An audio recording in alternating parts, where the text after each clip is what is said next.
congresistas.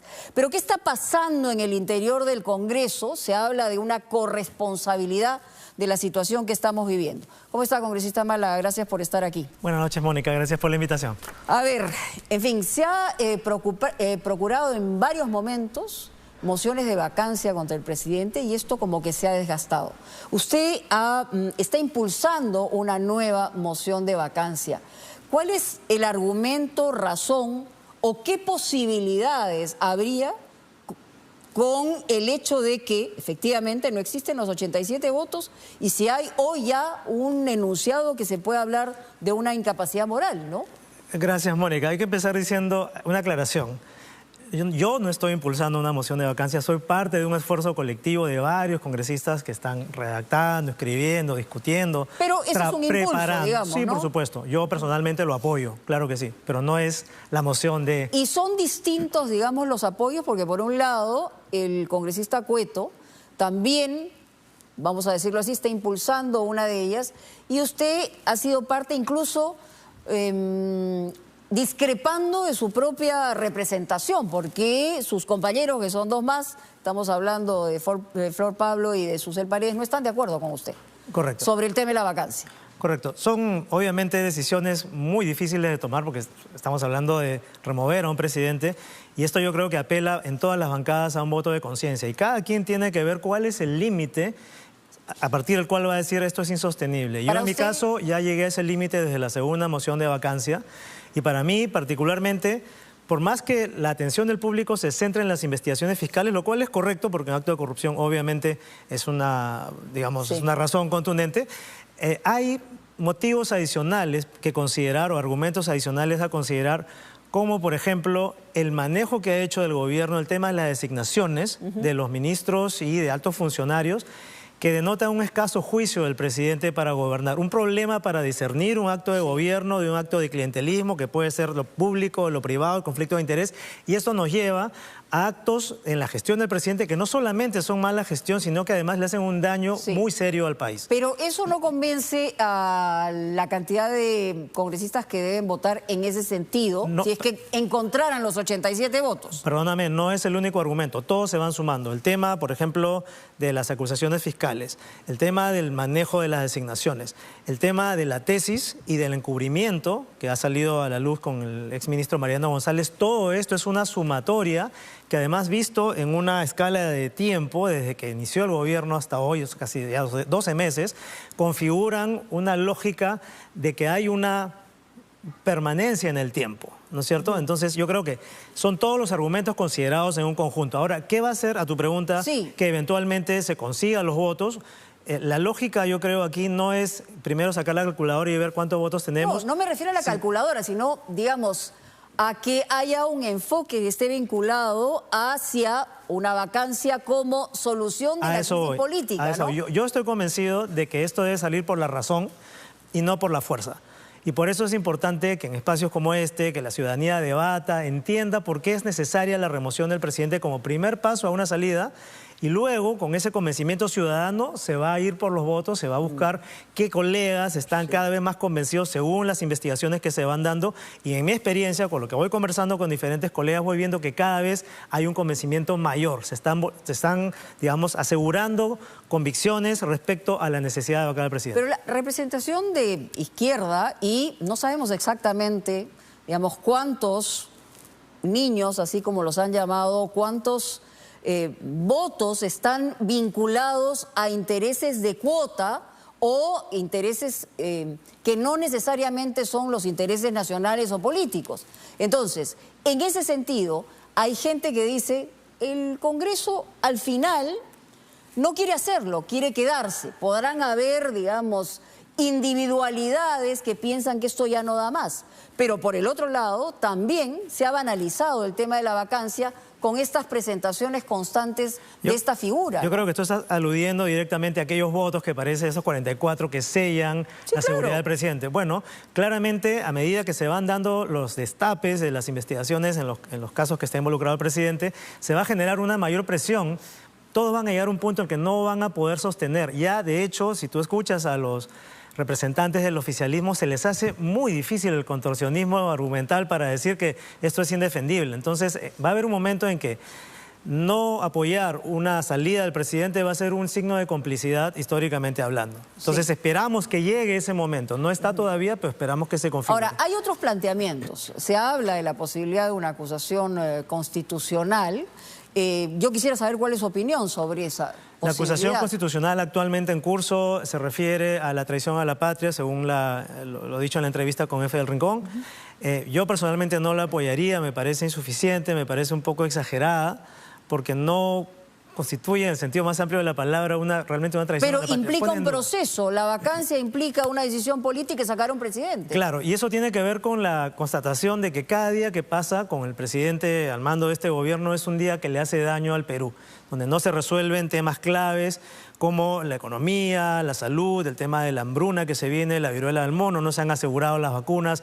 Tenemos una gestión desastrosa que nos puede costar muchas más vidas. Entonces lo importante en este caso de qué camino se va a tomar es cuál es el camino más rápido, en mi opinión, que no excluye los otros escenarios de adelanto de elecciones, que nos vayamos todos absolutamente. Pero el primer paso indispensable para pasar a eso, y las reformas por supuesto, es la salida del presidente. Ahora, la presentación del presidente el 28 de julio, lo que daba cuenta mucho que desear, claro. Digamos, era aparentemente una realidad distinta, alterna, a la que millones de peruanos, digamos, están mirando en este momento sobre lo que está ocurriendo en el Perú.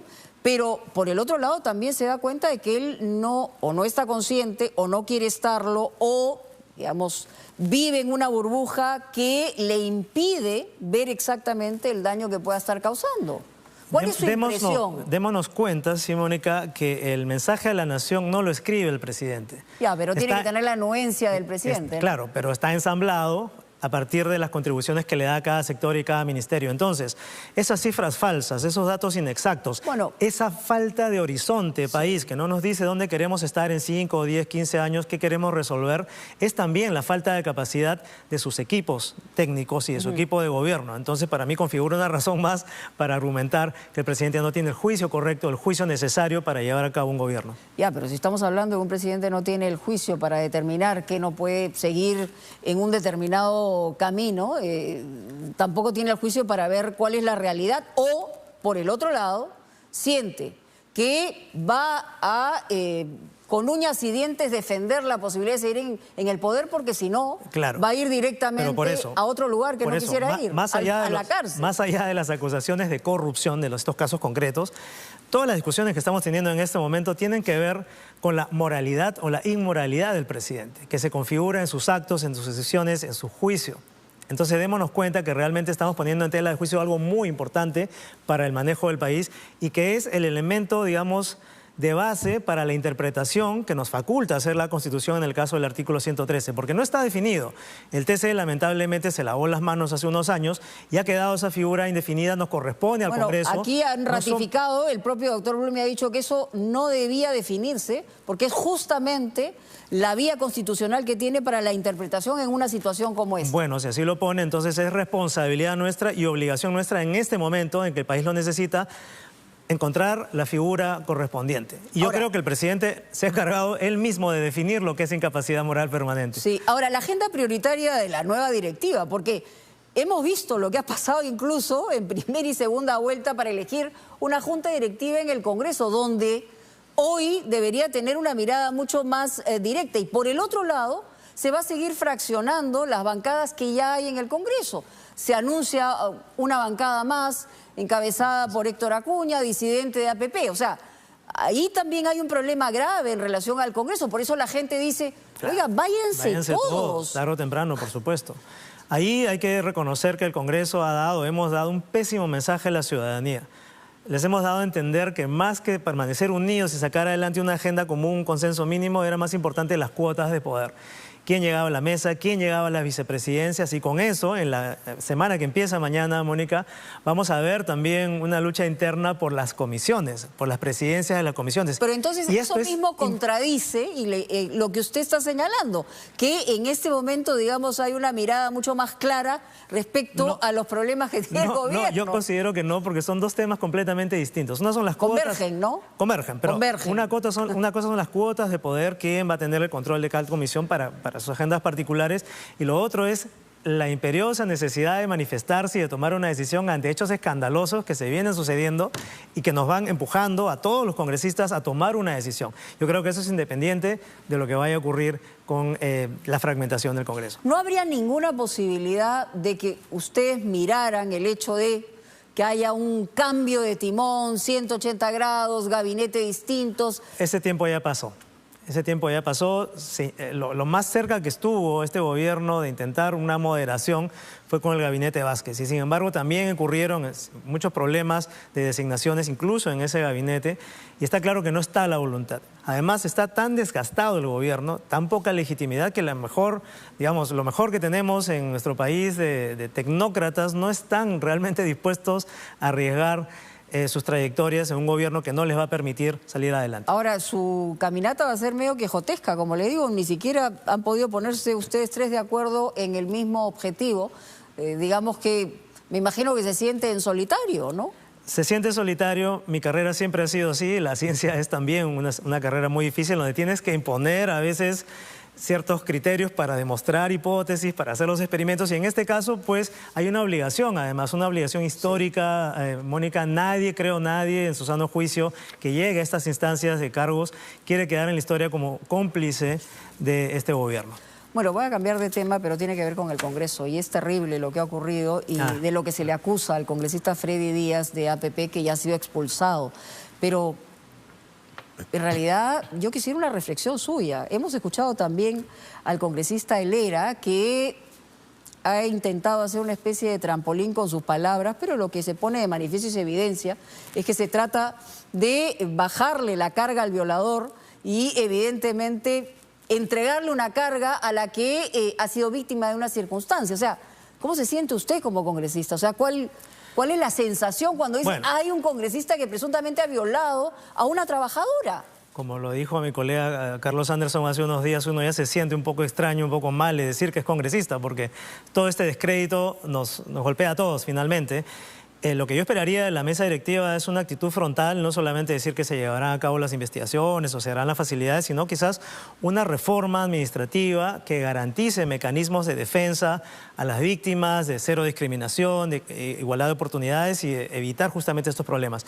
Pero la reflexión más grande, Mónica, es que esto constata que lamentablemente nuestro país está muy atrás en temas de igualdad de derechos para las mujeres y de control de la violencia y prevención de la violencia de género. Y por eso está involucionando, ¿no? Porque... O sea, lo hemos visto en cada gabinete, lo hemos visto en el Congreso, lo hemos visto en diferentes casos, en diferentes instancias. Entonces, este no es más que un caso adicional que confirma que nuestra mentalidad como sociedad no está todavía a ese nivel de que podamos ofrecerles a las mujeres ambientes de trabajo seguros. ¿Siente que lo ha blindado el Congreso a este señor? Porque la verdad que la reacción ha sido bastante tibia. No sé si hablaría de blindaje, pero sí bastante tibia, como dices tú. No ha sido una reacción firme. Por supuesto, todos, es muy fácil decir condeno, rechazo, pero realmente quien tiene en sus manos la dirección del Congreso debería, pues... Porque además, ¿no? Si uno ha expuesto las características, se decía, desde el día que ocurrió, en la noche ya se conocía que había ocurrido en su oficina, que habían estado libando licor, que esta señorita, ya había hecho una denuncia en la policía. Por eso digo, o sea, digamos como que dejo pasar las fiestas de la patria y después hablo en nombre del Congreso. Y además la sensación de desánimo que nos inunda a muchos es que si esto va a Comisión de Ética probablemente se produzca un blindaje. Ojalá que no, pero ya hemos visto casos anteriores en los cuales no se ha decidido a favor de la víctima. Entonces, pero hagan cuestión de Estado. Justamente pues tenemos que hacer fuerza. Asisten solos, ¿no? O sea, asisten solos, hagan cuestión de Estado, porque estas cosas no pueden seguir pasando en nuestro país, ¿no? Bueno, aquí hay que hacerle una invocación directa y pública a la presidenta del Congreso. Yo creo que ella debería mostrar toda la firmeza del caso, que estoy seguro que tiene la convicción, pero hay que solicitarlo, exigirlo, como dices tú, públicamente.